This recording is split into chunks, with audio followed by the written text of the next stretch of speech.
감사합니다. 여러분 안녕하세요. E24 뉴스 영어 채널의 Jewish World Weekly에 오신 것을 환영합니다. 저는 에밀리 프랜시스입니다. 매주 저희는 이스라엘과 디아스포라, 즉 전 세계 유대인 공동체에서 유대인들이 관심을 가질 만한 이야기, 이슈, 그리고 인물들에 집중합니다. 이번 주 유대인 세계 주요 소식부터 전하겠습니다. 함께 보시죠.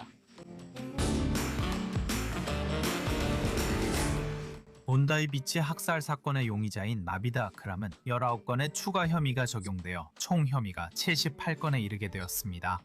새롭게 추가된 혐의에는 살인 미수, 살인 의도로 총격, 그리고 해를 끼치거나 체포를 저항하기 위한 무기 발사가 포함되어 있습니다. 그는 이미 지난 12월 호주 시드니에서 열린 하누카 축제에서 15명이 사망한 테러 공격 이후 살인, 살인 미수, 테러, 폭발물 관련 범죄, 그리고 테러 상징물 전시 혐의로 기소된 바 있습니다. 스페인은 지난해 반유대주의 사건이 급격히 증가했다고 보고했으며 2025년에 69건의 사건이 보고되어 전년도에 비해 86% 증가한 수치입니다. 내무부는 증오범죄가 역대 최고치였으며 인종차별과 외국인 혐오가 가장 많았다고 밝혔습니다. 내무부 장관은 공직자들이 외국인 혐오 발언 확산에 기여했다고 비난했습니다. 콜롬비아 대통령 구스타보 페트로는 신문 칼럼에 대한 반응으로 하일 히틀러라고 트윗을 올려 분노를 일으켰습니다. 그는 이후 게시물을 옹호하며 기사 속 파시스트적 언어를 비판한 것이라고 밝혔습니다. 이스라엘 당국자들과 유대인 단체들은 그 발언이 모욕적이고 반유대적이라고 비난했습니다.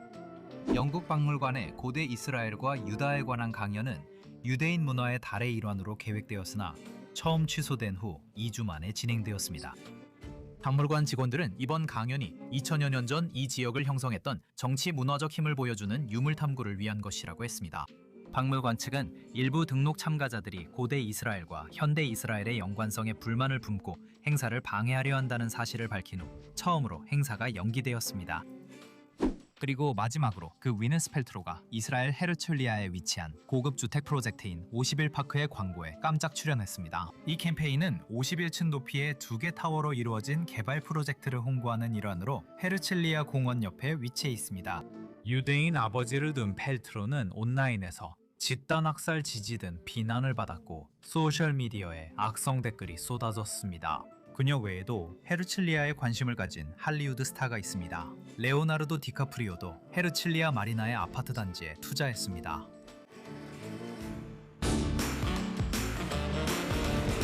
이번 주는 캐나다에서 시작합니다. 이곳에서는 지난 1년 동안 폭력적인 반유대주의 증오범죄와 기타 형태의 기물 파손이 눈에 띄게 증가하고 있습니다. 마크 카니 총리는 캐나다가 유대계 캐나다인들을 인용하자면 저버리고 있다고 인정했으며 반유대주의에 대응하기 위한 위원회를 설립했습니다.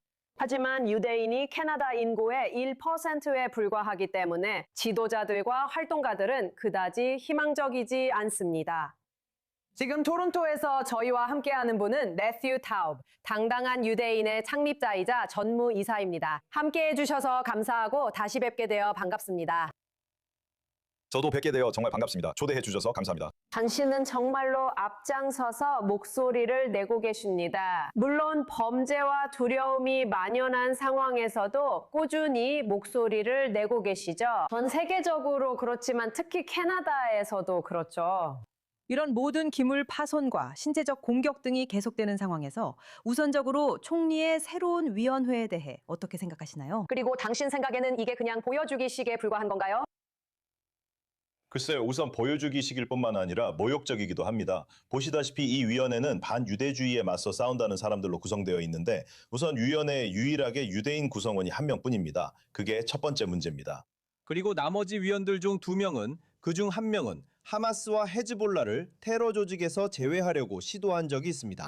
그리고 또 다른 위원은 10월 7일 이후에 있었던 정거 농성 때문에 엘버타 대학교를 상대로 소송을 제기한 변호사였습니다. 그래서 이 위원회는 실제로 반유대주의에 맞서 싸우려는 사람들로 구성된 위원회가 아닙니다. 여기 농담이 있습니다. 그들보다 반유대주의를 잘 아는 이가 있다면 바로 그들 자신입니다. 모두 반유대주의자이기 때문입니다. 맞아요. 와, 그런데 왜 그런 거죠? 분명히 명백한데요. 말씀하신 대로. 그리고 여기 그가 총리잖아요. 그런데 왜 굳이 위원회를 만든다고 하는 걸까요? 분명히 말씀하신 것처럼 그다지 강력하지 않다는 거죠. 이게 바로 정부의 전형적인 모습이라고 말하고 싶어요. 그냥 관료주의가 더 늘어나는 거죠. 또 다른 위원회를 만들어서 또 다른 보고서를 내고 또 다른 에세이를 읽고 계속해서 이런 식으로 미루기만 하는 거죠. 우리는 문제가 뭔지 알고 있고 무엇을 지적해야 하는지도 알고 있어요. 그런데 또 한 번 더 논문을 써서 알아보자는 식으로 일을 더 하려고 하죠. 반유대주의의 원인, 폭력 증가의 원인, 유대인 회당이나 학교, 유대인 사업체 등 모든 것에 대한 공격이 늘어나는 원인, 이런 것들은 이미 다 알고 있습니다. 우리는 더 이상 보고서가 필요하지 않아요. 이제는 실제로 그 문제에 대해 입장을 취해야 합니다. 맞아요. 그리고 경찰 배치나 보안 같은 자원은 어떤가요? 그런 조치가 이루어졌나요? 아니면 모두가 그냥 표적이 된 채로 돌아다니고 있는 건가요? 상황이 정말 나아졌어요. 우리는 토론토에서 이스라엘을 위한 행진을 했어요. 6만 명의 유대인과 연대자들이 이스라엘과 연대하기 위해 모여서 함께 걸었습니다. 정말 놀라운 행진이었어요. 올해는 훨씬 더 좋아졌어요. 알다시피 지난 몇 년 동안 우리는 수백 명의 반이스라엘, 반유대 시위대가 끔찍한 말을 외치는 증오의 통로를 지나가야 했어요. 하지만 올해는 경찰이 더 잘 대처했고 훨씬 더 강력하게 배치됐습니다. 경찰이 시위대를 우리가 있던 곳에서 약 50m 뒤로 밀어냈어요. 그리고 한 곳에서는 시위대가 뚫고 들어오기도 했습니다. 경찰은 그런 일이 일어날 줄 몰랐습니다. 제가 그걸 보자마자 바로 그쪽으로 갔더니 하바르 친구들이 모두 있었어요. 일부러 그들 앞에서 테필린을 감았고 진실을 보셨듯 이건 이스라엘만의 문제가 아니었어요. 그렇지 않았어요. 그들은 저에게 무언가를 소리치지 않았어요. 그들은 모두 제가 옹호자라는 걸 알고 있거든요. 그래서 제 이름을 외치고 있었죠. 그리고 그건 네가 집단 학살을 지지한다 같은 말이 아니었어요. 갑자기 그들은 너는 진짜 유대인이 아니야 라고 말했어요. 와, 알다시피 가면이 벗겨졌죠. 맞아요. 와. 그건 더 이상 이스라엘의 일이 아니라 제 유대인 정체성에 대한 노골적인 공격이었어요. 그 순간 가면이 벗겨졌습니다. 그게 진실입니다. 최근에 칼럼을 쓰셨잖아요. 그게 분명히 정말 많은 노력이 들어간 글이라는 걸 알아요. 그 칼럼은 정말 포괄적이었어요. 플랜 B에 대해서도 이야기했고, 그리고 사람들이 금요일 밤에 식탁에 둘러앉아서 어디로 갈지, 뭘 할지 고민하는 모습도 담겨 있었죠. 그럼 그냥 머무르는 것도 하나의 선택지가 될 수 있을까요? 분명히 집을 떠나거나 포기하고 싶지 않은 마음이 있지만 요즘 더 많은 사람들이 이스라엘로 이주하려는 움직임이 보이고 있어요. 그럼 선생님이 보시기에 플랜 B는 뭔가요?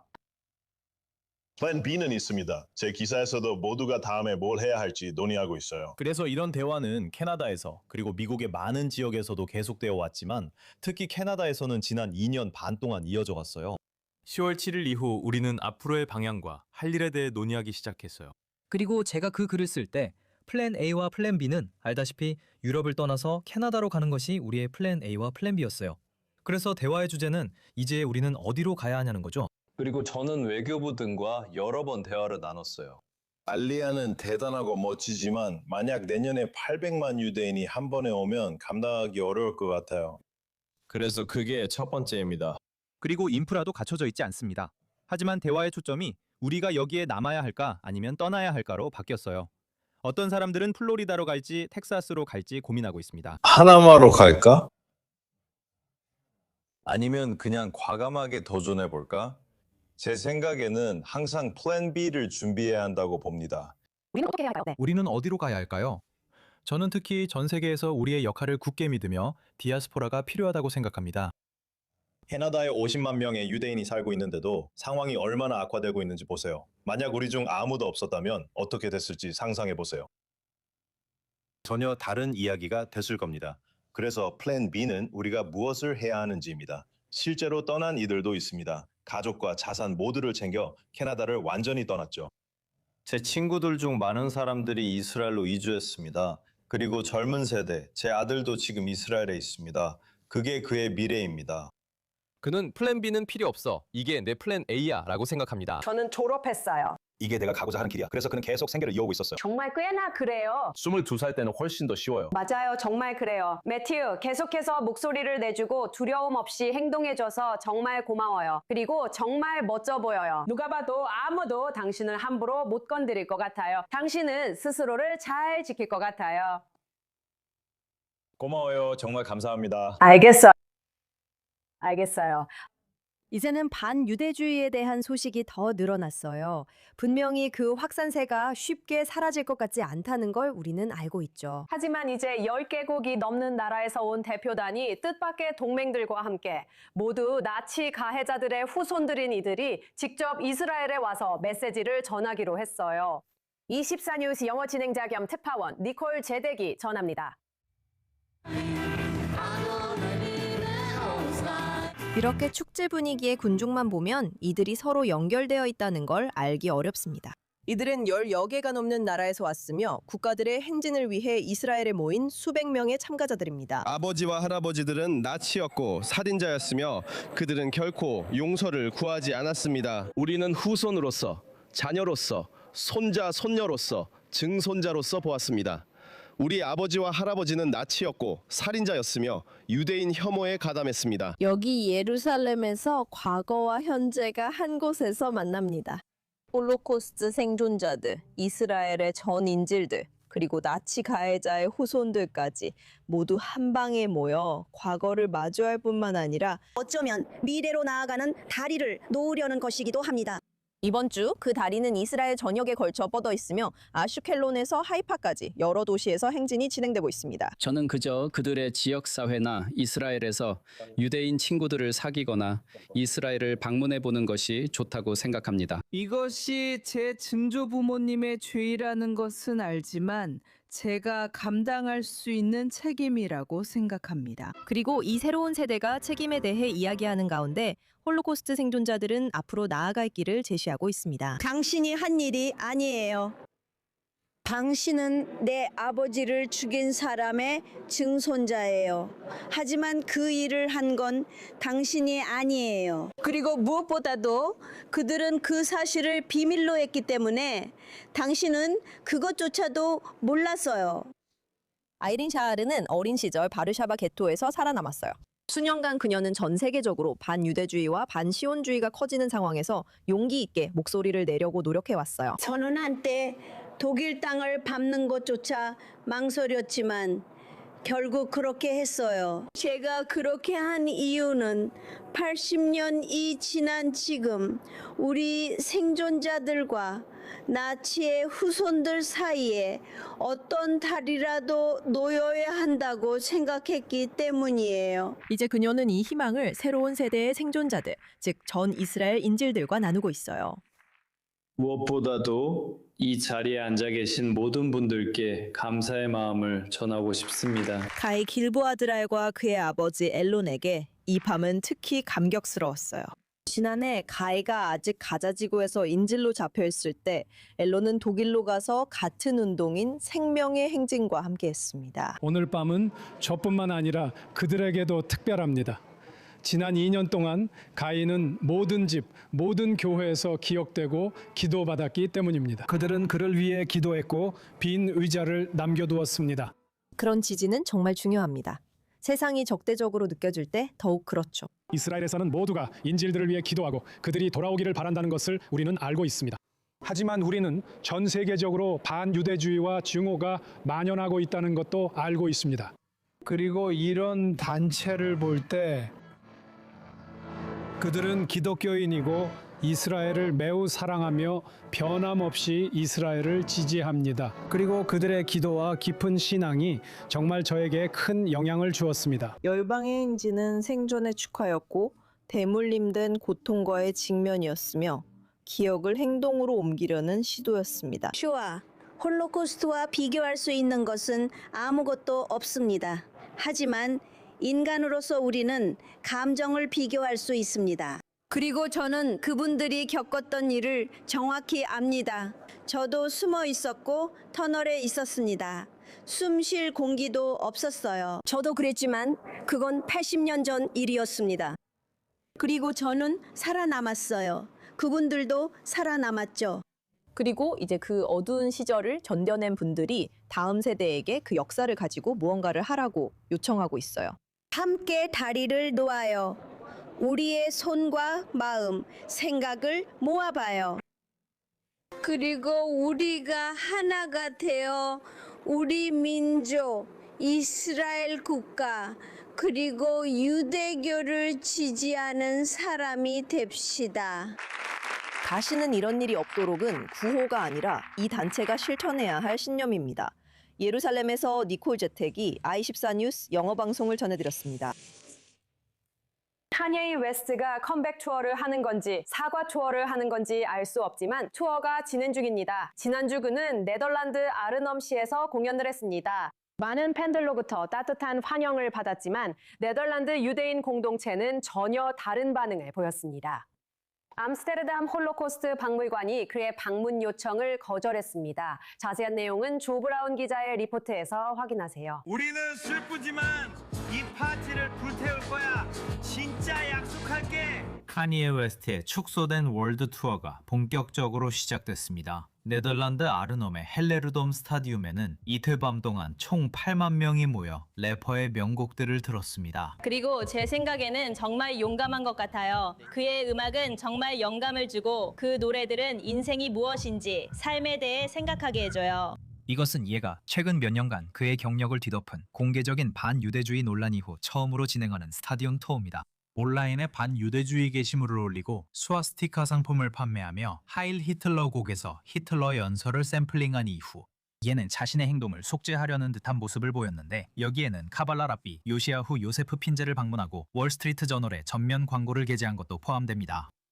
그는 폭언을 양극성 장애 탓으로 돌렸습니다. 하지만 모두가 사과에 만족하지는 않습니다.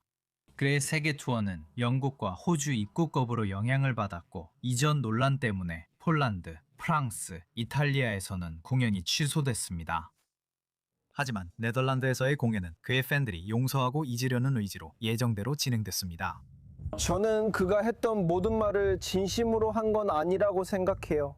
그건 그의 조울증 에피소드였던 것 같아요. 솔직히 저는 항상 카니에를 그의 음악적인 관점에서만 봐왔어요. 그 외의 모든 것은 그냥 조울증 때문이라고 생각해요. 그가 실제로 그런 사람이라는 건 아니에요. 그리고 최근 사과에서 그런 점이 드러난 것 같아요. 그는 자신이 몇 년 동안 정말 아팠다는 걸 깨달았어요. 하지만 이제는 회복하고 있는 것 같아요. 하지만 유대인 사회는 덜 관대합니다. 암스테르담 홀로코스트 박물관은 얘가 방문하게 해달라는 아르넘 시장의 요청을 거절했어요. 반유대주의적 발언으로 손상된 이미지를 회복시키는 플랫폼이 될 수 없다고 밝혔습니다. 네덜란드 유대인 위원회가 그의 공연을 금지해달라고 제출한 청원은 법원에서 기각되었습니다. 네, 저는 꼭 법원에 실망한 건 아니에요. 저는 이 나라의 지도자들과 이런 일이 일어나도록 결정하는 사람들에게 실망했습니다. 당신들은 사법적 복잡함이나 불가능성 뒤에 숨을 수 있지만 도덕적인 선을 그을 수도 있어요. 예를 들어 이것은 우리가 촉진하길 원하고 저것은 원하지 않습니다. 이런 도덕적 결정은 내려지지 않았습니다. 그래서 카니에는 공연을 계속할 것이고 지난주 아르넘에서 그랬듯이 다음 달 예루살렘에서도 그럴 수 있습니다. 그리고 그가 랩을 하는 한 사람들은 계속해서 평가를 내릴 것입니다. 우리는 불이었어요. 플로이드 메이웨더는 10월 7일 학살 이후 이스라엘을 가장 공개적으로 그리고 가장 눈에 띄게 지지한 인물 중 한 명이었어요. 그는 이곳을 방문했고 이스라엘과 유대인 관련 단체에 수백만 달러를 기부하기도 했죠. 이것은 그의 전 비즈니스 파트너인 요나 레히츠의 영향으로 여겨졌어요. 하지만 이제 유명한 복서 메이웨더는 비즈니스 갈등으로 인해 요나 레히츠를 상대로 1억 7,500만 달러의 소송을 제기했어요. 이는 앞으로 그가 이스라엘을 계속 지지할 것이라는 보장이 없다는 뜻이기도 해요. 24 뉴스 영어 진행자 겸 특파원 니콜 제덱의 추가 보도입니다. 유대인 사회에서 가장 뜻밖의 동맹 중 하나가 큰 타격을 입고 있습니다. 그리고 이 일은 복싱링에서 벌어진 것이 아님을 말씀드립니다. 복싱의 전설이자 이스라엘의 동맹인 플로이드 메이웨더가 그를 유대인 사회로 이끈 인물로 많은 사람들이 꼽는 바로 그 사람, 그의 전 친구이자 매니저인 요나 레이츠를 상대로 소송을 제기했습니다. 네, 메이웨더는 레이첼을 상대로 1억 7,500만 달러의 소송을 제기했으며 그의 전 매니저가 사기를 저질렀다고 주장하고 있습니다. 이 소송은 전용기, 보석, 그리고 사적 금융거래와 관련되어 있습니다. 이 소송에서 정말 흥미로운 부분 중 하나는 바로 보석입니다. 메이웨더는 레이츠가 자신의 보석 약 1억 달러어치를 담보로 사용해서 1,300만 달러의 대출을 받았다고 주장하고 있습니다. 메이웨더는 이 사실을 전혀 몰랐다고 합니다. 레이츠는 사실이 아니라고 하며 메이웨더가 이를 알고 승인했다는 문자 메시지도 있다고 주장합니다. 하지만 별명이 머니인 남자치고는 메이웨더는 확실히 돈 문제를 많이 겪고 있습니다.